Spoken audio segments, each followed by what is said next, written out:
We are in business here. So let me go ahead and do one final adjustment. I do want to talk about just a couple of announcements. So we are, as you know, in the US, a lot of things are opening up, and there's a whole slew of events that are starting to take place. And one of the events that we actually will be attending and we will be participating in is for the Prosper Show. So if you go to prospershow.com, you'll be able to find out more. It's an annual Amazon sellers event. We will be there. We'll have a booth there. I'll give you more details in the comments section, but I just wanted to give everyone a heads up in the event that you do want to learn more, dive deeper into Amazon. This is a great event, and you can come and meet us. I will be there along with many of the Jungle Scout team. So hit us up at the booth and come and chat with us a while. So we'll go ahead and dive in. That's the only announcement that I have for you all, unless you have something cool, anything major coming up. No, nothing that I'm aware of. Cool. So I guess we could go ahead and dive in. So it looks like Jeremy has the first question. And he says, "Hi guys, here is my question." It's a bit of a long one, so he's prepping us. No worries, Jeremy. That's what we're here for, to answer all your questions. The items that I'm selling on Amazon are random, and we're decided based on the numbers and data as was taught by Greg in the Freedom Builder Bootcamp.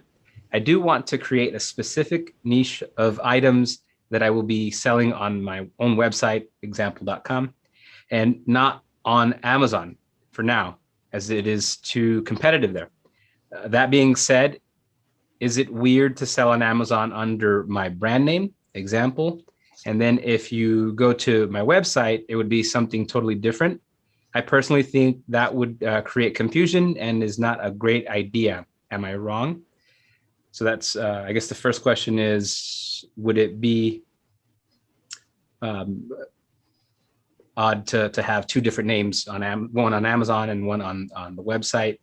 So I guess we could tackle that one first. I'll let you, Cole, kind of give your 2 cents on that. Yeah. So, I mean, I don't know if it would necessarily cause confusion, but I think those customers that are finding you on Amazon would then probably be less likely to find you when they're looking for you through your website or online. So it might create a disconnect. And, you know, if you're selling on Amazon under one name, I'd be curious to know why maybe you wouldn't want to sell under that same name on your website. I think personally, for me, it'd be nice to have the same name. That way customers can relate the two. They can know whether they want to buy from you on Amazon or whether they want to buy from you on your website. So personally, that's kind of how I would recommend that you go about it. I mean, if you have a certain reason why maybe you want to use a separate name for the two. I know there's another paragraph there that might explain it a bit more. I skipped ahead a little bit, but it kind of seems like, yeah, I guess I'll let you respond, Rolando, before I answer the rest of it. I know you haven't read that yet. So real quickly, I would say, yeah, I would prefer to have the same name for the two. And I would agree with you wholeheartedly. I think, especially in this business of e-commerce and brand reputation and so on, the goal is to have, make a name for yourself, right? Make your name for yourself in this Amazon space. But if you do choose to venture off of Amazon, off-site, you also want to have repeat customers and be recognizable on both platforms. Now, of course, your store name, and we've always talked about this in the in Freedom Builder Bootcamp, the store name does not need to match your brand. Then there's a distinct there's a distinction between the two, but definitely what's on the packaging, what's on the product itself. If you have something etched, whatever the case may be, if you're selling it in that fashion on your website, then definitely you'll want that to be searchable and found on Amazon based on that same name.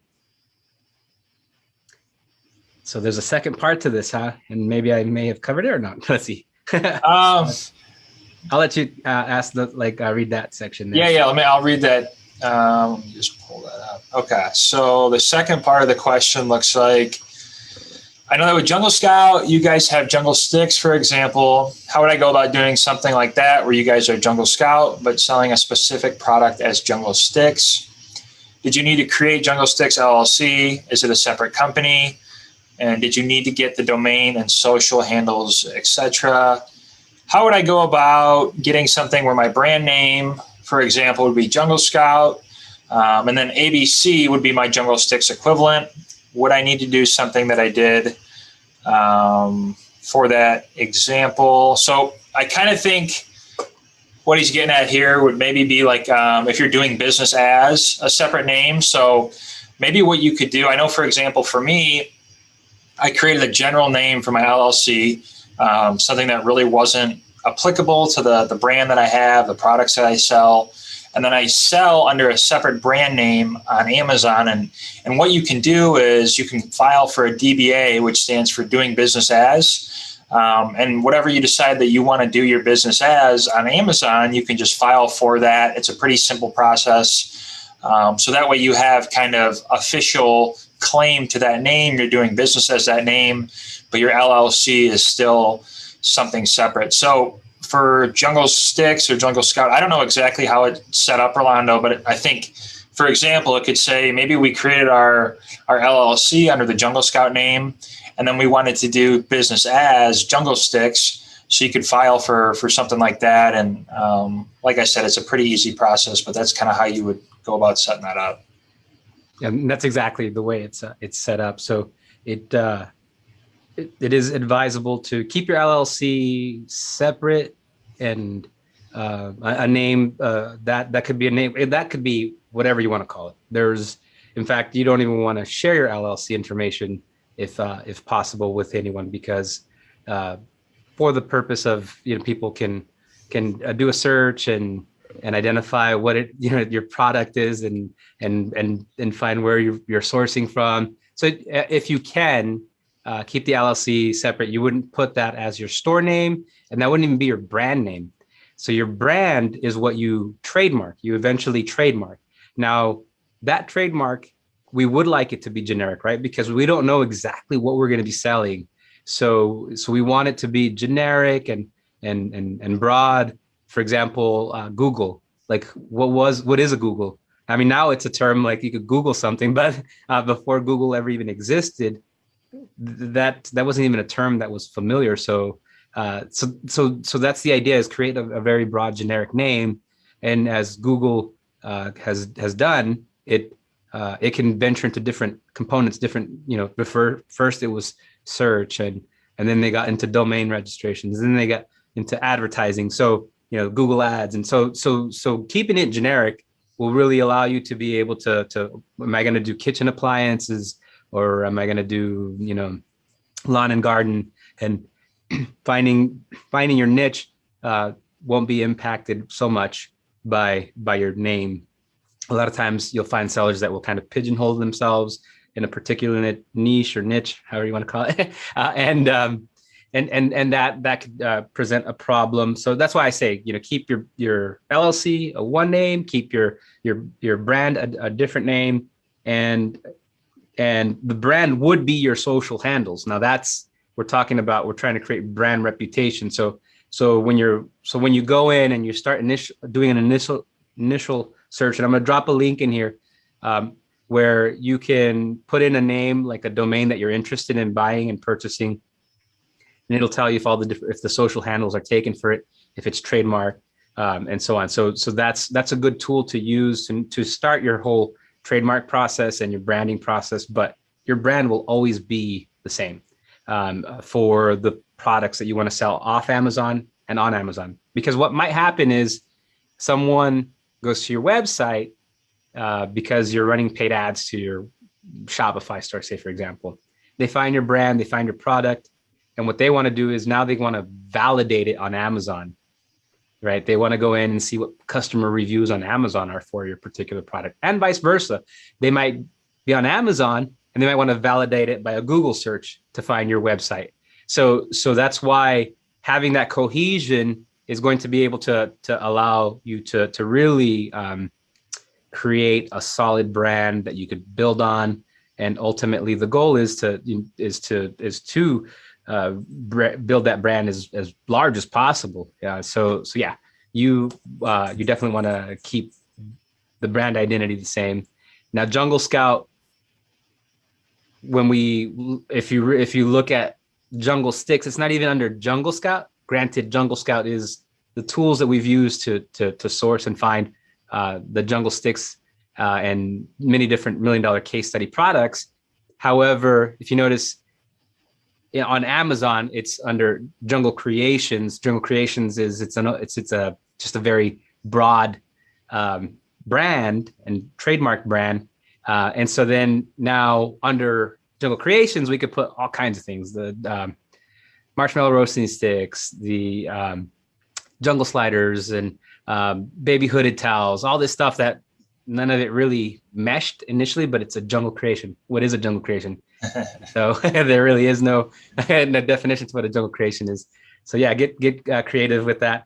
Branding is like one of my favorite topics. That's why I can go on and on for hours about this. But ultimately, what I always say is begin with the end in mind, knowing that you're going to expand and grow, and you really don't know what you're going to be having under that umbrella of your brand. So definitely spend some time into it. And like I said, as Cole reads this next question, I'm going to see if I can find that link of where you can go in and there's one of them I know is like Name Mesh, but that's more like for a name discovery. But yeah, I'll find it for you right now. All right. Well, I'll jump into the next question. Looks like we have a question here from Rachna. Welcome back again. Hello, everyone. My listing detail page was removed because of pesticide claims in my listing. There was no mention of pesticide or pesticide-related keywords in my listing. My inventory for this product is also on the way. Please share your experiences in dealing with this issue. So I know this is a very common thing right now. I know a lot of sellers have run into a similar issue, especially where they don't even make any claims of it. I know Amazon's algorithm has looked for even words that aren't related to pesticide. I think there's a lot of keywords that will trigger it. Thankfully, I've never ran into this issue, knock on wood, to date, but I know it's a common thing. And Rolando, I thought you mentioned you ran into something similar about this, or maybe some other claim that was made about your listing that wasn't accurate. So maybe you have some more insight on this. Yes. In fact, it's happened actually on a couple of instances, different products. One that I can mention here is the baby hooded towels. So the baby hooded towels were classified as having pesticides because in it was a phrase in the actual listing itself was the phrase. I'm trying to remember. It was like was it that antimicrobial? Yes, okay. Antimicrobial. And so that was in the listing. So scrub your entire listing clean of anything that could allude or reference anything that kind of falls in that spectrum of pesticides or and ultimately you can get a clearer answer if you reach out directly to Amazon. So the goal would be to first I would start there, is reach out to Amazon, confirm with them what is it.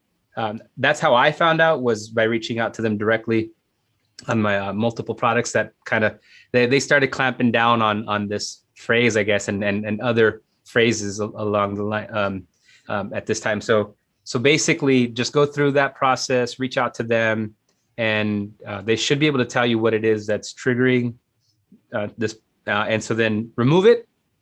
And they might even follow up with, if it's like essential, if the word's essential, that it is a part of your listing, it is a characteristic of your product, then you can go through the process of getting like certified. So what they'll do is they'll give you it's a very boring module based training, and you just kind of sit there, just go through it, answer a couple of questions after every module, and then just once you've passed that, then you could resubmit to have your listing approved, and at that stage it should be good.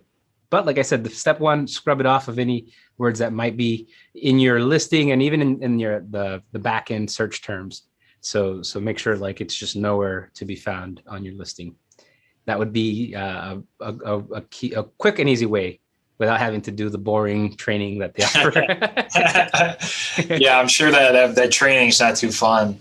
But yeah, at least your product's not up for sale, so you do have some time before your inventory shows up. But definitely want to get that resolved before you're up for sale. So hopefully, yeah, you can just kind of move out a few keywords in there, and they'll get your listing back up for sale. Looks like we have another question here from Rob. How much on average negotiation wiggle room is there off the price per unit posted? 50 cents to $1 off. I would say, so I'm assuming you're talking about maybe the price that's posted on like Alibaba or whatever website that you're looking at. Personally, for me, when I'm going through and looking for a supplier, I don't pay a whole lot of attention to the unit cost right away. Typically, I'm looking for a supplier that can make the product, looking for like photos, making sure they're reputable. And then when I reach out to them and actually get a quote from them, that'll actually really kind of tell me where that unit cost is from the supplier. I don't think that the price that they show on their listing or in the search that you're looking up is always the most accurate. So I don't pay, obviously you want to make sure it's close to the range that you're looking for. But for me personally, I don't pay a whole lot of attention to that. I make sure, they look reputable, and then I'll reach out to them. And once I reach out to them, they'll send me, where their unit cost is actually at. You give them a rough order quantity that you're looking for. And then from there, that's kind of where you can negotiate.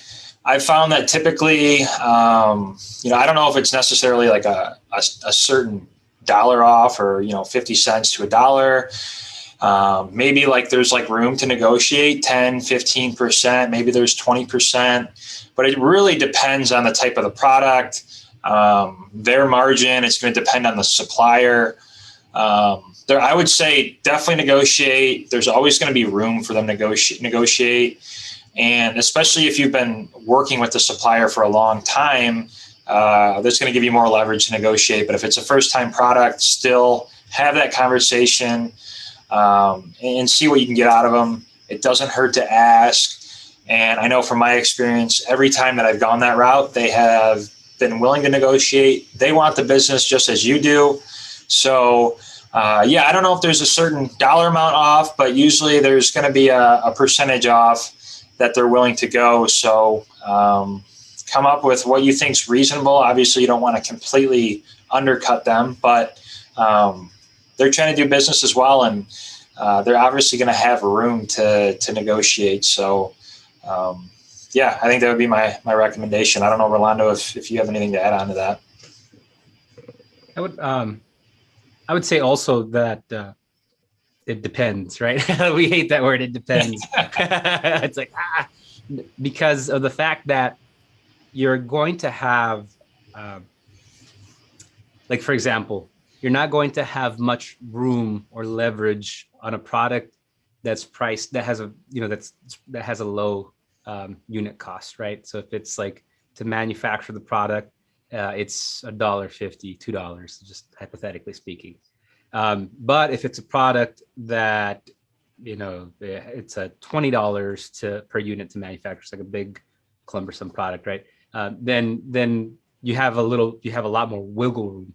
So that's why it's hard to say specifically, $50, $1 off would be where you want to come at as an approach. What I like to do is I like to evaluate competitors, and I like to see what the competitors are offering the product. Even get quotes from them that I can potentially share with my supplier and just say, hey, look, I can get these at this, I love working with you, but costs of the cost of importing these goods is increasing, and so on and so forth.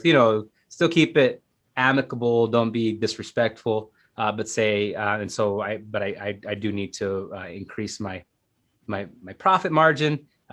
So we can create a win-win situation. I can order more in terms of like how many units I'll order in advance, so on. And so the negotiation really comes down to there's so many moving parts that to say, okay, this is the number. What I would base it off of is, one, what is the competition, and get real quotes. Get real quotes from competition. You probably have gotten comfortable with your supplier if you've reordered from them, or if you've that was the first your first supplier and you just kind of ran with them. So yeah, you still can go and shop other places and see what their prices are, and see, and once you get some quotes, then you can. I personally I like to kind of like pit them against each other and say, hey, look, this is a supplier that is you could probably even like block out the name just to protect the other company and so forth, or if not, it just depends on your negotiating strategy. But it doesn't hurt to negotiate. Like, I think that's where people go wrong, is that they just don't negotiate. And like I said, it varies on the unit price. That's what's going to determine how much room there is to negotiate. But I think the best option is just knowing your competitors, or their competitors, I should say, and kind of getting some additional quotes. That will be the starting point, and then from there, kind of move forward. Cool. Looks like Angela has the next question. So it says here, I received an email from Amazon Singapore saying, thank you for signing up with us to sell on Amazon.sg. We noticed that you have not listed your products. I did not sign up for Amazon Singapore. Is Amazon Singapore linked to another marketplace? Would it have activated when I registered for remote fulfillment with FBA? Now, what happens, I get these emails as well. They're just like auto-generated. And when there's either like new markets, or there's just interest to try to boost up a market, it's like a selling point. They want you to list there. So that's why they're trying to, and it could be that your product, there might be some inside information from Amazon through their algorithm that indicates that particular product may sell well in Singapore. So that's why this just auto-generated email would come through. That being said, be very careful too, because there is a lot of someone could be phishing for information. So now we're taking this on the cybersecurity side of things. Because it could be that that it's just that they're like, hey, sign in here, you provide your username and password, and then they could have access to your account. So what I always do is, when I get an email and I open it and it's one of these types of emails, I always go into where the email is coming from. And if it does show like Amazon.sg, then I know that it is in fact an email that came from Amazon. So if like it says no reply at Amazon.sg, then I know that it is valid. But at the same token, there's no need for you to go in and create that listing. It's just them trying to win over your business. It's like almost all these markets are competing also for you to list with them. So that could be a system generated email. Then make sure to always validate those emails and where they're coming from. All right. Anything you'd like to add on the cyber security front? No, not really. Look out for the scammers, the hackers. They're all over the place these days. Yeah, just double check the email that's sending it to you and make sure it is Amazon. But that's about it. I'm no cybersecurity expert, but that's all I can recommend. Awesome.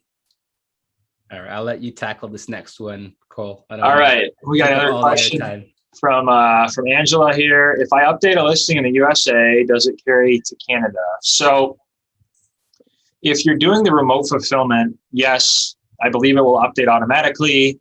When you have that set up, kind of how like when you initially set up your remote fulfillment, it automatically updates the listings on both Canada and Mexico. If you are fulfilling inventory like separately, you're shipping it to the fulfillment centers within Canada, I do believe that's separate. I think that'd be a separate step to update those listings. So I think it just kind of depends on the method that you're using to sell there in Canada. Remote fulfillment, you should only have to update it on the one platform, and then it should sync across the board. But if you're actually physically shipping your inventory to Canada's fulfillment centers and kind of managing that whole process separately, I think that you would need to go in there manually, update the listing on there as well. Awesome. Looks like Angela has the next question as well. And she's asking, is there any way to reduce ACoS for auto campaigns? I have a couple running for quite some time and have been optimizing them, but the total ACoS is over 100%. So with auto campaigns, there's not a whole lot that you can do, but there is a few things. So not a whole lot, not as much as like a manual campaign. But you can go in and you can adjust where you want the placement of your ad to be focused. So you can put a little more budget on where you want the placement. In addition to that, you could add negative targeting keywords. So that's a very important step. If, say, for example, you have manual campaigns and you have, in particular, an exact match campaign, and what you want to do is take the exact match campaign, those keywords that are there, go in and place them into your auto campaign as a negative exact, because you are almost like self-cannibalizing your campaigns.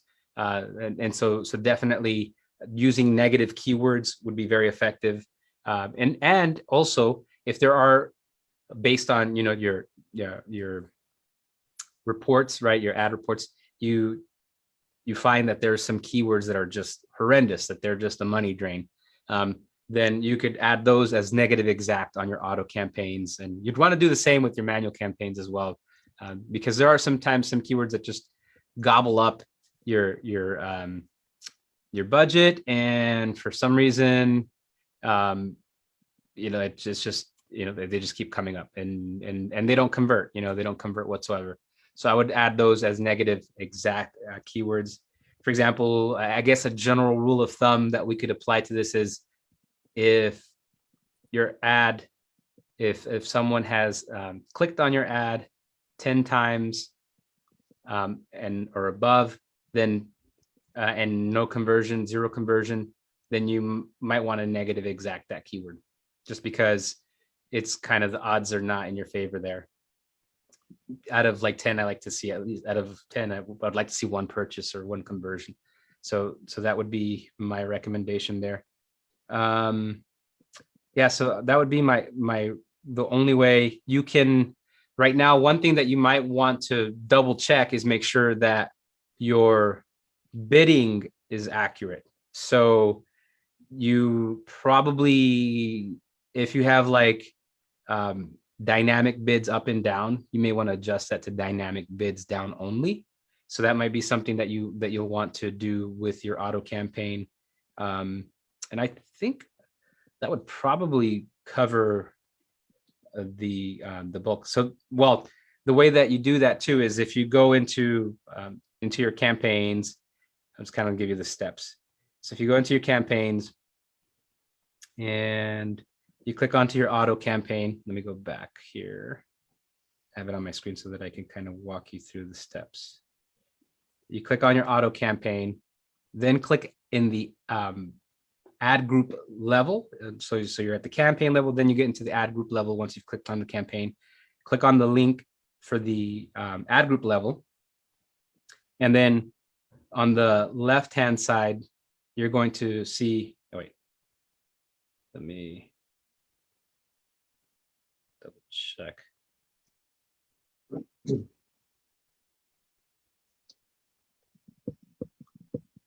So there's actually quite a few things that you can do. My bad, because so you would do at the campaign level. Here's what you can do. You can adjust the placement. So on the left hand, so when you're in the campaign level, on the left hand side, you'll see placements. It's one of the little links there. You click on placements. You can adjust your top of search, first page, dynamic bids down only by a certain percentage. So that would be one thing that you could do. So if you essentially are trying to reduce your exposure and you only want it not like dynamic bids up and down, then you could put a percentage there, adjust your bid adjustment by a percentage. Also, you could adjust it on your product pages as well. So you can go in there and you can adjust that percentage. In addition to that, there's on the left-hand side, while you're at the campaign level, you can also, that's where you would add at that campaign level, negative targeting keywords. So that's another thing that you can do. And ultimately, so that would be the extent of what you can do on the campaign level. Now, if we go into the ad group level and you click on your name there, the campaign or the ad group level, it's always so hard to explain this. If you go into the ad group level, then you can adjust your targeting at the ad group level, which essentially this is a real golden spot. Like this is awesome stuff right here. Like this is some really advanced PPC stuff that we're getting into. And I know I've lost practically everyone right now, but here we can actually, what I like to do is if my auto campaigns are like just bananas, I like to bring down the budget or the bid, I should say, the bid on the substitutes and the loose match. Because what it's trying to do, what this is doing is now, because automatic campaigns are all over the place, right? They are a research type of campaign. You want them to run indefinitely, but of course their ACoS can get out of control too. But it should be providing you new keywords, new long tail keywords that you can add to an exact match campaign. So by doing this adjustment here, where you put you could put a good bid on the close match, and then on the loose match you could lower it. You could lower it and just keep lowering it over time to see how it impacts your ACoS. So that would be that's like a nice golden spot right there to adjust it. And then where it says negative, it'll say like negative keywords. You have an option for negative keywords, negative targeting. I very seldomly use negative targeting at the ad group level. I always try to put it at the campaign level just because it kind of trickles all the way down. So it just keeps it simple for me. And then that would be all really you can do with an auto campaign. Similarly, well, obviously with a manual campaign, you can get a little more, dive a little deeper with your optimization. But I would say that's that would be your options. So well done. There's a lot to it. Yeah, that last one you mentioned about the different target groups for your ad group. Yeah, I think I've had a lot of success with that one. It took me a while to figure out what it exactly was, but once you get in there and you play around with it, if you've got a high ACoS, you can decrease your bid there. And it's been a pretty good tool to have. So I'd say, yeah, if your ACoS is way too high on the automatic campaign, definitely go in there and play with those bids that you have in those specific spots. It's nice to see like where you're performing well, where you're making your sales versus maybe some other areas where you're just spending money with no conversion. So yeah, I think that would be that one in addition to the negatives and everything else you covered would be that's definitely a good one you brought up. And just to add to that, if you're just starting out, obviously Angela, you've been running campaigns for some time, but if you're just starting out, I wouldn't really tinker with those out the gate. I wouldn't really even touch that. I'd run the campaigns for a period of time. And, maybe 14 days would be my minimum, if not maybe a month, run my auto campaign. And then at that point, I can start tinkering and going in and adjusting those percentages for where you want to appear, top of search, or and so on. Cool. Also, I did drop in, kind of going back to our first question from Jeremy. I dropped in the links. One of the sites that I always recommend starting out on is Knowem.com, and then Namecheck.com. So kind of run your name, your brand name that you have in mind that is going to be your domain name, and check it. And it's like a preliminary trademark / social handle search. Like it just kind of encompasses everything, and that's a good starting point. But don't rely on it 100%. You do need to go through the trademark process to determine if in fact that brand is trademarked. All right.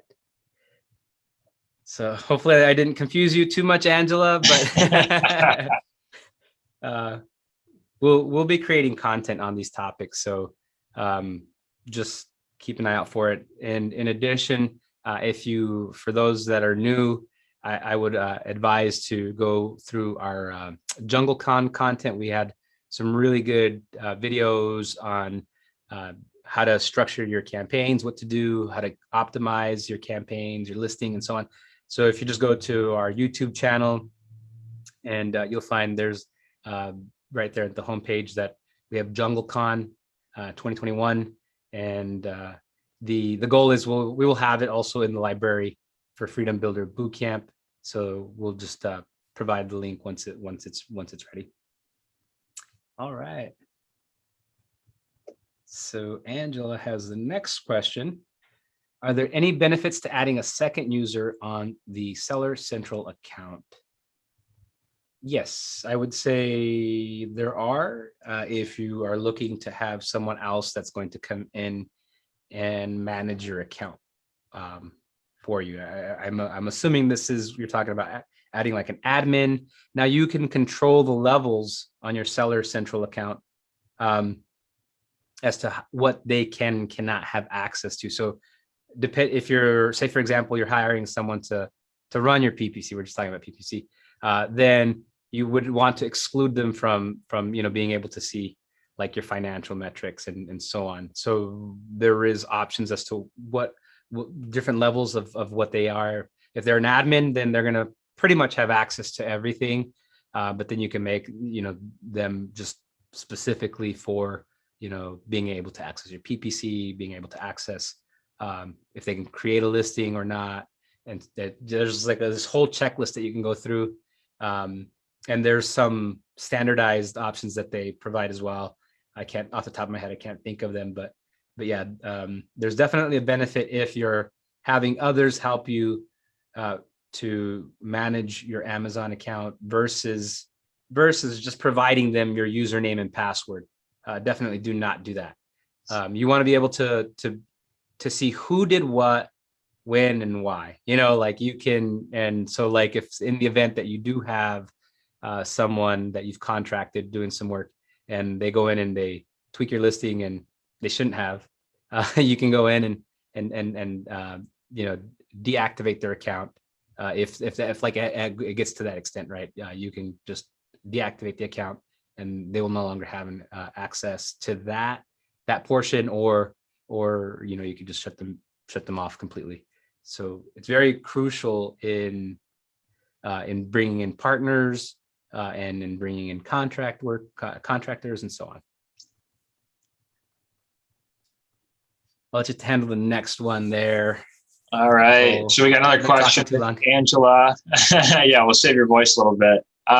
What is considered a high IPI with a view to having restock limits increased? So I think the current threshold that Amazon has is an IPI score of 450, where they're not going to impose any heavy restrictions on your account. I know the higher you go, it's going to give you more flexibility to keep more inventory at Amazon. But I think 450 right now is the current number that they've put out there. I know when they sent out like updates for the upcoming quarter, most recently the number that they had in that email was 450.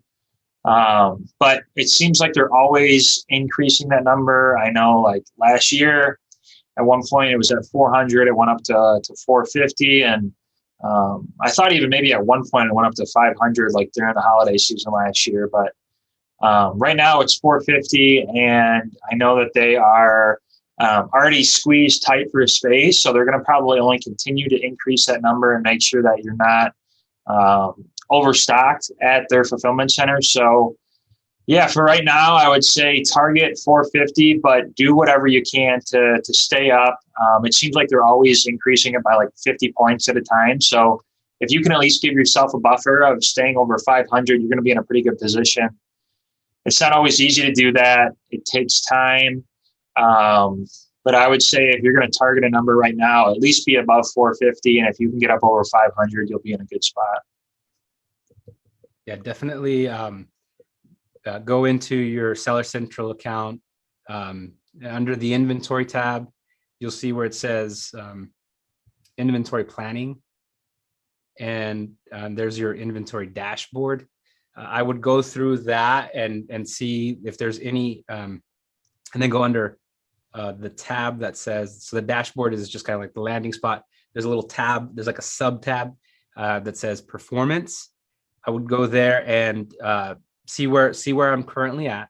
And as Cole says, definitely strive to keep it above 450, if not higher. And the ways that you can improve it, it'll actually give you a breakdown of ways to improve your performance. So, if there's excess inventory, you'll, go in and definitely get rid of that excess inventory. That'll help your IPI score. In addition, like, FBA sell-through rate, like it'll show which products are selling through. Maybe run some promotions, some PPC to bump that up, and stranded inventory, get rid of the stranded inventory, and keeping your FBA in stock is very critical. I don't think it makes as much of an impact as the others, the FBA in stock rate. In fact, one strategy to kind of help offset that, if you do run out of stock, close the listing for the time being until you know that you're going to be getting your stock, your new stock is inbound. Then you can reopen the listing, and that'll save you, a little bit there. Help your score or your index. It's like a credit score. You gotta it's like you gotta be watching. All right. Rob asks, any update on when downstream will be integrated with Jungle Scout? Unfortunately, Rob, we don't have any updates. I wish I did, but like I said, as soon as we find out anything, definitely that's what the engineers are working for. That's kind of what we're gearing towards, is to start integrating it into Jungle Scout at a minimum. Start like the main features. Of course, it's probably going to be rolled out in a process, because there's just so much work involved in trying to integrate things. But yeah, at the moment, no specific time frame. But let's see here. We have some more questions. Oh, two.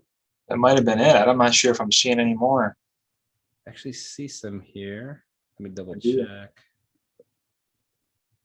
Yeah, looks like we do. Now on the live questions, we got through. So yeah, cool.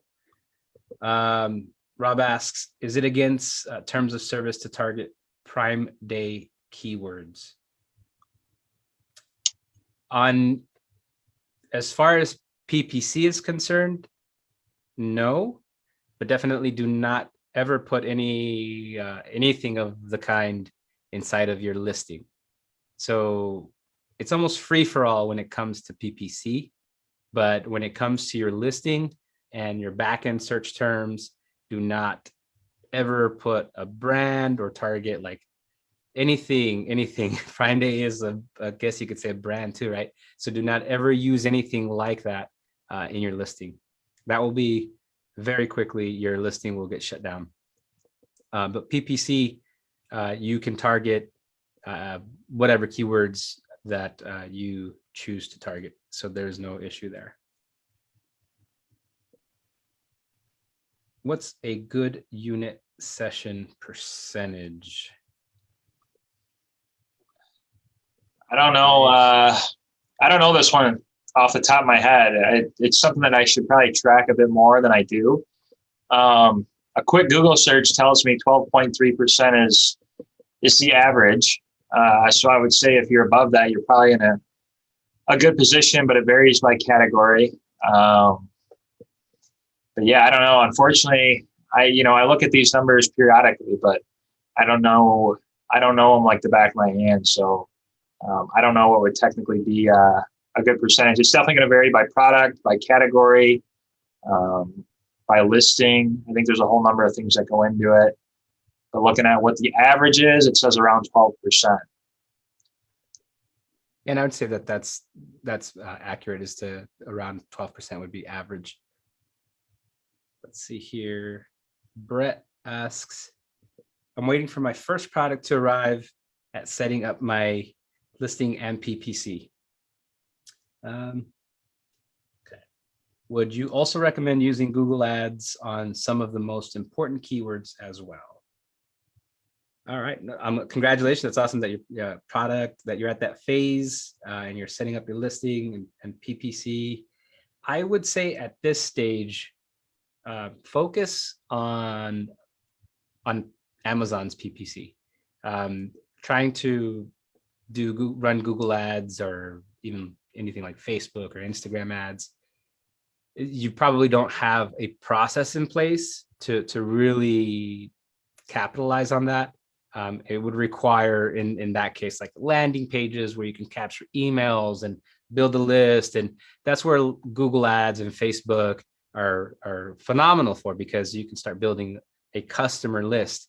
Whereas on Amazon, unfortunately, right now, we don't have that ability, although they are kind of opening up this idea of customers being able to follow you and you can communicate to them directly, even though the email is going to be masked as to what your email is and what their email is. So Amazon is opening up to being able to kind of resell your customer. But on a launch, at the launch phase, I would discourage running any Google Ads. That's budget that you could really apply towards Amazon PPC, which is going to give you the biggest bang for your buck at launch. That's really where I would concentrate my efforts on, is really use my budget, my marketing budget towards Amazon PPC. Coupons, because that is going to eat away at your your profit margin. So I would run coupons. I would also try to get, if you're brand registered, I would use Vine. I think of any other strategies that you would want to deploy at launch. Can you think of any off the top of your head, Cole? Yeah, I mean, either a coupon or cutting your price. I think either way you want to try it out. Sometimes I prefer to just cut the price cheaper than what my competitors are, just to kind of create a more attractive offer and drive some traffic to my page. Coupon's going to work, pretty much the same way. It's just kind of a preference of what you want to use. Sometimes one might work better than the other. But yeah, I think I agree with focusing on the Amazon PPC for starters. That's definitely going to be where you want to spend that budget early on. I mean, if you're a Google Ads expert, you've got a bunch of experience and you have a big budget to spend, then maybe that's something you can look into as well. But if you're kind of new to the advertising space, then I would recommend you just really hone in on Amazon. They've got a lot of great tools in there that can really kind of get your product up and running. So yeah, I would say launch those campaigns, something to make it an attractive offer, whether it's the coupon, the decreased price. Yeah, I'm trying to think. Those are kind of the main things. You want to get as many sales as you can to get those reviews coming in. Don't really want to focus on too much in the first month as far as profit, but just really getting those sales, getting reviews, and then that's going to give you a better rank, and hopefully it's going to increase your margin. So, yeah, I think those would be kind of the main things to hit on. Yeah, definitely make sure you activate the button inside of Jungle Scout to get the automated reviews, the automatic reviews. I'm trying to what's the exact phrase? Request a review. Yes, request a review. Yeah. It's not even all that complicated. You're dancing around it a little bit. Yeah, so there's like a little switch, a little dial you turn on, and it'll automate that process of requesting a review. So that's why, like, I would literally, I would follow, I would definitely launch with an auto campaign, and then I would launch with also a manual campaign that has 2 ad groups, which would be your broad and your phrase match campaign. I mean, phrase match match type within the ad groups, and start with that. We don't know what the exact match would be, so everybody has a different tactic. I like to eventually start to migrate the keywords that are effective for me into an exact match campaign once I know that they are a highly converting keyword. But definitely the emphasis, the focus should be learning and mastering Amazon PPC, because if you can do that effectively, then it's really one of the highest converting, or because if you're trying to siphon traffic, from, just think about it from the perspective of the customer. They're in Amazon, they're like ready to buy. They're like, that's the beauty of Amazon PPC. It gets you on page 1 from day 1 of Amazon. So they're on Amazon, they're already, they know the product, they searched this term because maybe it gave them some great results. So the specific term that there includes, might be like 36-inch bamboo roasting marshmallow stick. Like, that's a long phrase. For someone to think that out, it's because they've kind of done the homework and they know that that's the size that they want, and they might even throw in a color in there. So that's why I say, like, if you could really hone in on your PPC and then start honing in on the keywords that your customers are searching for, you're golden, because Amazon PPC is very effective when optimized accordingly. All right. Hey, look at that. We are done with the questions, and we're almost at the top of the hour, Cole. All right, look at that. Knocked them out. Awesome. So it's been a pleasure, everyone that's tuned in, and we look forward to next week. Remember, every Thursday, same time, same place. Start dropping your questions early on in the week as soon as the post goes up. And we'll tackle them and get them answered for you. Any closing thoughts, Cole? Thanks for having me on. We had some good questions again this week, as we always do. I'm looking forward to doing this with you again in the future. Awesome. Thanks for joining, Cole. And with that, keep crushing it, Freedom Builders, and we'll see you next week.